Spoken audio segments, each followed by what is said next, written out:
দুর্নীতির আলো। হাত নামা। অনেকে ঝোঁকে তালে বলেই ফেলেছেন দুর্নীতির আলো ঘরে ঘরে জ্বালো। বাংলাদেশে দুর্নীতি দমন কমিশন আছে না? না। এরপরে দুর্নীতি কমেছে নাকি ডিজিটাল কাজে বেড়েই চলেছে। দিন যত করা ছিল দুর্নীতির পাল্লা তত ভারী হচ্ছিল। কথা বলেন ঠিক কিনা? আমরা চাই আমাদের প্রিয় মাতৃ বাংলাদেশ দুর্নীতি মুক্ত আল্লাহ কবুল করুন, ছিল বলুন আমিন। আমরা চাই আমাদের বাংলাদেশ মাদক মুক্ত আল্লাহ কবুল করুন, ছিল বলুন আমিন।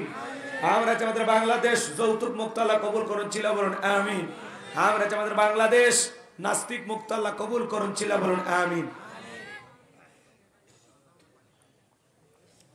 সম্মানিত ভাইয়েরা আমার, ভূমিকায় লম্বা কথা নয়, সরাসরি মূল আলোচনায় প্রবেশ করতে চাই। তারপরে দু একটি কথা না বললেই নয়। আমরা আজ থেকে কয়েক মাস আগে যখন কোরআনের মাহফিলে কথা বলার জন্য যাইতাম, যেখানে আমাদের খাবারের আয়োজন থাকতো, ওখানে কিছু বুদ্ধিজীবীদের আগমন ঘটতো। ওরা এসে আমাদেরকে প্রথম সবক দিত, দিয়ে বলতো, হুজুর এটা বলবেন না, ওইটা বলবেন না, এটা বলা যাবে না, ওইটা বলা যাবে না। কথা বোঝেন নাই? এরপরে যখন মঞ্চে আমরা উঠবো, তখন আবারও দ্বিতীয় দফায় কিছু বুদ্ধিজীবীদের আগমন ঘটতো। এরা আবার দ্বিতীয় সবক দিয়ে বলতে, হুজুর এলাকাতে মোটামুটি আমরাই সব, আমরাই ওয়াজ যা করবেন করবেন, খবরদার নেত্রীর বিরুদ্ধে যেন কোনো কথা না যায়। এখন কারো বুদ্ধিজীবীরা আছে, টর্চ লাইট মেরেও সিয়ারা খুঁজে পাওয়া যাচ্ছে না। কথা বলে ঠিক কিনা? মনে রাখবেন, জালেমের শেষ পরিণতি হলো পরাজয়। জুলুম কখনো চিরস্থায়ী হতে পারে না। যৌবনের জোর আর ক্ষমতার জোর চিরকাল থাকে। যারা জুলুম করেছিল আজকে তারা পরাজিত, আর যাদের উপরে জুলুম করেছিল আজকে তারা বিজয়ী। কথা কয় না হুজুর? কথা না বললে হবে না। বগুড়ার মানুষ আপনারা, সারা দেশ ভবিষ্যতে কাঁপাল লাগবে। কথা একটু বলে বুঝেন যে আসলে আপনার দেশের নেতৃত্ব দেওয়ার মতো উপযুক্ত। শ্যামা আওয়াজ দে হবে। তাবলিগের হুজুরা কি করেছে দেখেছেন না? মারামারি লেগে গেছে। মুসলমান মারামারি, এর চাইতে বড় দুঃখ আর আছে? মারামারি করলে ইহুদি খ্রিস্টানের বিরুদ্ধে করো, কোন কাফের বেঈমানদের বিরুদ্ধে করো। মুসলমান কেন মারামারি হবে? আমার সোনার দেশের মাটি আবারও কেন মুসলমানের রক্ত দিয়ে লাল হবে আমরা জানতে চাই। আমার মনে হয় এটা তাবলিগ নয়, এর ভিতরে ছাত্রলীগ, আফসোস লীগেরা যোগ দিয়ে এটা একটা ষড়যন্ত্র হচ্ছে। কথা বলে ডেকে না। আমার মনে হয় ওরা এর আগে রিক্সা লীগ, আফসোস লীগ, আনসার লীগ, এইবার মনে হয় তাবলিগের সাথে যোগ দিয়া এই যে ঘুমের বেলায়, ভোর বেলায় এই যে অতর্কিত হামলা, এটা গভীর একটা ষড়যন্ত্র কইরা কয়েকজন মানুষ মারা গেছে। আমরা এটা দেখতে চাই না। মুসলমানের ভাই, কথা বলেন ঠিক না? আমি একজন মুসলমান আর একজন মুসলমানের শরীর থেকে আমি কখনো রক্ত ঝরাইতে পারবো না। আর মুসলমান হয়ে যদি মুসলমানের শরীর থেকে রক্ত ঝরায়, সেটা মুসলমান হতে পারে না। আরে ভাই, দেশে কি যুদ্ধ লেগে গেছে না? হ্যাঁ, তাবলিগের মানুষ আপনারা নরম মানুষ, কি সুন্দর আপনারা 40 দিন, 3 দিন, 7 দিন করে বিভিন্ন এলাকায় যান, সফর করেন। আলহামদুলিল্লাহ, আমিও গিয়েছিলাম। এটা তো ভালো কাজ। আপনারা মানুষজনদেরকে নামাজের দিকে দাওয়াত দেন, কি সুন্দর মানুষের বাড়ি ঘরে যায় ডাক দেন, ভাই আসেন মসজিদের দিকে আসেন। কি নরম মানুষ আপনারা। নামাজের পরে বলেন, ভাই আপনারা একটু 5 মিনিট বসবেন, ঈমান আমলের কথা হবে, শুনলে বহুত ফায়দা হবে। আপনারা ফায়দাওয়ালা মানুষ। আপনারা সেই জায়গায় কারা গ্যাঞ্জাম পাকাইলো? আসলে দোষ কি আপনাদের, নাকি এর ভিতরে অন্য কোনো চক্র ঢুকেছে? এটা তদন্ত করে দেখার দরকার আছে না? আমার দেশে নিরপরাধ একজন তাবলিগের ভাইয়ের রক্তাক্ত হবে, আমরা এটা দেখতে চাই না। এই সাতপন্থী যারা, এদের ভিতরে মনে হয় গভীর একটা ষড়যন্ত্র। কথা বলেন ঠিক কিনা?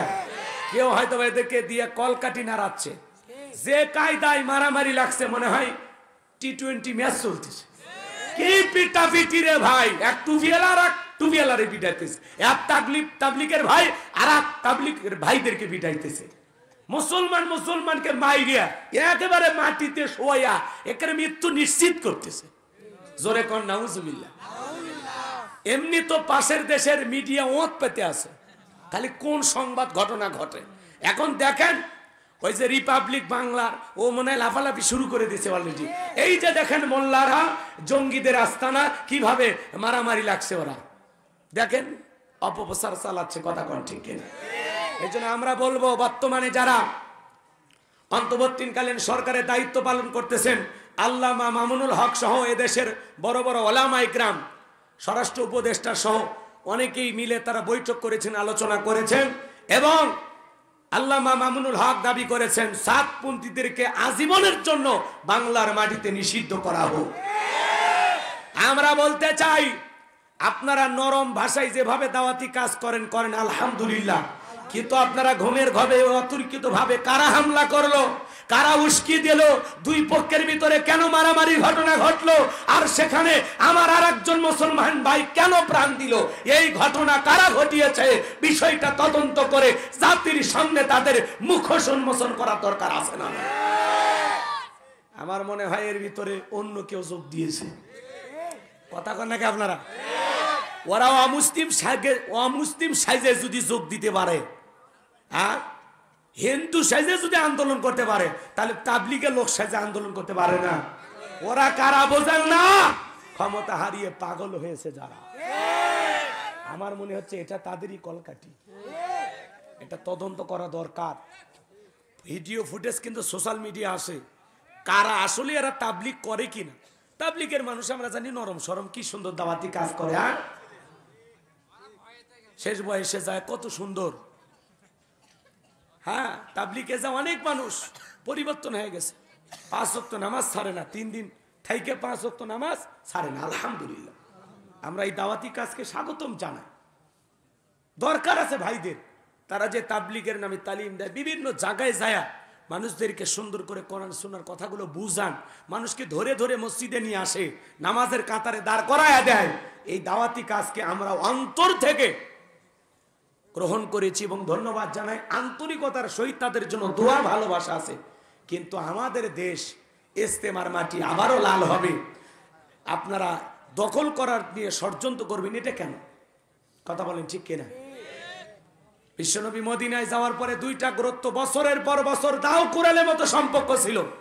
আল্লাহ রসুল সুন্দর সমাধানের মাধ্যমে সেটা একেবারে রসুলের কয়েকটি কথার মধ্যে সমাধান হয়ে গেছে। সুবহানাল্লাহ। আমরা যে কোনো বিষয় নিয়ে ঝামেলা হলে, প্রতিপক্ষ হলে আলোচনার টেবিলে বসে সমাধান করব। একজন আর একজনকে কেন মারবো? আমি মুসলমান, আর একজন মুসলমান ভাইয়ের গায়ে কেন হাত তুলবো? যে কায়দায় পিটাপিটি শুরু করেছে, ভাইয়েরা আমার, এটা আমরা চাই না, এরকম দৃশ্য আমরা দেখতে চাই না। আল্লাহ যেন তাবলিগের ভাইদের হেদায়েত দান করেন। একটু জোরে বলেন না আমিন। কষ্ট হয়েছে আপনাদের আমার কথা শুনে, রাগ করতেছেন? আমার ভাইয়েরা মনে রাখবেন, যারা জুলুম করে এরা পরাজিত হয়। কথা বলেন, এরা কি হয়? শেষ বিজয়ের হাসি মাজলুমেরা হাসবে। কথা বলেন ঠিক কিনা? মনে রাখবেন, যুগে যুগে নবী রাসূলের দাওয়াতি কাজ করেছেন, তাদের দাওয়াতি কাজেও কাফের বেঈমানরা বাধার প্রাচীর তৈরি করে দিয়েছিলেন। এরপরে আল্লাহর পয়গম্বরেরা শত বাধার প্রাচীরকে ভেঙে আল্লাহর জমিনে আল্লাহর পথে মানুষকে দাওয়াত দিয়েছেন। কথা বলেন ঠিক কিনা? আপনার আমার প্রিয় নবী কালেমার দাওয়াত দিতে কোরআনের প্রচার করতে গিয়ে মার খেয়েছেন, রক্ত জড়িয়েছেন, দাল মোবারক শহীদ হয়ে গেছেন। সাহাবা ইকরাম দ্বীনকে প্রতিষ্ঠিত করতে গিয়ে মার খেয়েছেন, রক্ত জড়িয়েছেন, জীবন দিয়েছেন। ও বাংলার মুসলমান, 1971 সালে এদেশের মাটির জন্য, এদেশের স্বাধীনতার জন্য আপনার আমার পূর্বপুরুষেরা যদি রক্ত দিতে পারেন, জীবন দিতে পারেন, 2024 সালে স্বৈরাচার জালেমকে বিদায় করে দেওয়ার জন্য এদেশের 2000-এর বেশি মানুষ যদি রক্ত দিতে পারেন, জীবন দিতে পারেন, প্রয়োজন যদি হয় আল্লাহর জমিনে আল্লাহর দ্বীনকে প্রতিষ্ঠিত করতে গিয়ে, কোরআনের সমাজ ব্যবস্থা কায়েম করতে গিয়ে নবীদের মতো, সাহাবা ইকরামদের মতো বুকের তাজা রক্ত দিতে কারা কারা রাজি? 2 হাত তুলে দেখা।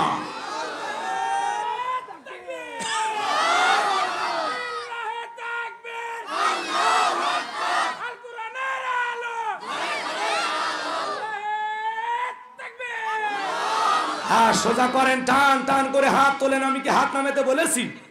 হাত সোজা করেন, সোজা করেন। ওই যে মাঝে মাঝে হাত বেঁকা দেখা যায়, 2 হাত সোজা করার শক্তি নাই। আপনি পুরুষ মানুষ, 2 টিম ভিটামিন ক্যালসিয়াম মাঝে মাঝে কিনে খাবেন, একেবারে দুর্বল হলে চলতে পারবেন না। সোজা করেন, সোজা করেন। আমার আল্লাহ রাব্বুল আলামিন বলেন, ইন্নাল্লাহা আশতারা মিনাল মুমিনিনা আনফুসাহুম ওয়া আমওয়ালাহুম বিআন্না লাহুমুল জান্নাহ। সূরা তাওবার 111 নম্বর আয়াতে আল্লাহ রাব্বুল আলামিন জানিয়ে দিয়েছেন, নিশ্চয়ই মুমিন বান্দাদের জান মাল আমি আল্লাহ ক্রয় করে নিয়েছি, বিনিময়ে দেব জান্নাত। বলুন সুবহানাল্লাহ। তাহলে বলেন তো বাজান, আপনার আমার জীবনের মালিক কে? এই বগুড়ার মুসলমানেরা ভালো করে বলেন তো, এই জীবনের মালিক কে? এ যুবকেরা ভালো করে বলো, জীবনের মালিক কে? প্রেম করবার প্রেমিকাকে পার্কে নিয়ে যা ডায়লগ দিবা, এই জীবন তোমার, তুমি শুধু আমার। ওরে হাইব্রিড যুবক, এই জীবনের মালিক কে? আপনার আমার সম্পদের মালিক কে? আল্লাহর দেয়া জীবন, আল্লাহর দেয়া সম্পদ, আল্লাহর পথে খরচ করতে রাজি আছেন তো মুসলমান? রাজি আছেন তো ইনশাআল্লাহ? রাজি আছেন তো ইনশাআল্লাহ? বাম হাত নামান, শুধু ডান হাত তুলে রাখেন, শুধু ডান হাত। আল্লাহ রাব্বুল আলামিন বলেন, ইল্লা আসহাবাল ইয়ামিন ফি জান্নাতিন ইয়াতাসাআলুন। সূরা মুদ্দাসিরে আল্লাহ পাক বলেন, ডানপন্থী যারা জান্নাতের বাগানে প্রবেশ করবে তারা, ডানপন্থী যারা আল্লাহর প্রিয় তারা। বলুন সুবহানাল্লাহ। কোনো কথা হবে না। কিছুক্ষণ আগেই বলেন, হুজুর জীবন দিতে রাজি, রক্ত দিতে রাজি। আপাতত জীবন রক্ত দুইটার কোনোটাই দিতে হবে না। ডান হাতটা পকেটে ভিতর ঢুকে দিয়া যে যা পারেন, যতটুকু পারেন প্রাণ ভরে এই মাদ্রাসার জন্য, এতিম বাচ্চাদের জন্য দান করবেন। সোজা ডান হাত পকেটে দেন, আমিও দিচ্ছি, দেন। সবাই পকেটে হাত দেন, সবাই পকেটে হাত দেন। ছেলেপেলে যারা সব এক নিয়ে, রুমান নিয়ে, চাদর নিয়ে, যার কাছে যা আছে তাই নিয়ে মাঠে নামো, খেলা হবে, খেলা হবে। সবাই সবাই পকেটে হাত দেন, আমিও দিচ্ছি, দেন, আপনারাও দেন। না না, আমিও দিলাম না, গইনে দিয়ে দিছি। আল্লাহ দেওয়ার তৌফিক দান করুক। জোরে বলুন আমিন। সবাই পকেটে হাত দেন, সবাই পকেটে হাত দেন। 10, 20, 50, 200, 100, 500, 2000, 5000, 10,000, 1 লাখ, 2 লাখ, যে যা পারেন আল্লাহর রাস্তায় পকেটে হাত দিয়া প্রাণ ভরে টাকা দান করেন। খবরদার কেউ যেন আবার বিড়ি ম্যাচ দিন। সবাই প্রাণ ভরে টাকা দান করেন। আল্লাহ সবাইকে দেওয়ার তৌফিক দান করুক। জোরে বলুন আমিন। আর একটু জোরে বলুন আমিন। আর একটু জোরে বলুন আমিন। সবাই পকেটে হাত দেন বাজান গো আমার। 10, 20, 50, 200, 100, 500, 2000, 5000, 10,000, 1 লাখ, 2 লাখ, যে যা পারেন আল্লাহর রাস্তে পকেটে হাত দিয়ে টাকা বের করে দেন। খবরদার কেউ যেন আবার বিড়ি ম্যাচ দিন না। 2014 সালে ওয়াজ করতে গেছিলাম রংপুর তারাগঞ্জ। ওই জায়গায় কালেকশন চল দিয়েছিল। একজন ব্যাগের ভিতর দিয়েছিল 2 প্যাকেট বিড়ি, দিয়ে লেখা দিয়েছে 1 প্যাকেট মাহফিল কমিটির আর 1 প্যাকেট বক্তা। কত বড় দুষ্ট চিন্তা করেন। এরকম দুষ্টমি করা যাবে না। সবাই পকেটে হাত দেন, নিজের পকেটে হাত দিয়ে আল্লাহর রাস্তায় টাকা বের করে দেন। খবরদার অন্য কারো পকেটে হাত দিয়ে পকেট মার বলে মার খাবেন না। সবাই পকেটে হাত দেন। মহিলা প্যান্ডেল আছে, মা বোনদের বসার ব্যবস্থা আছে।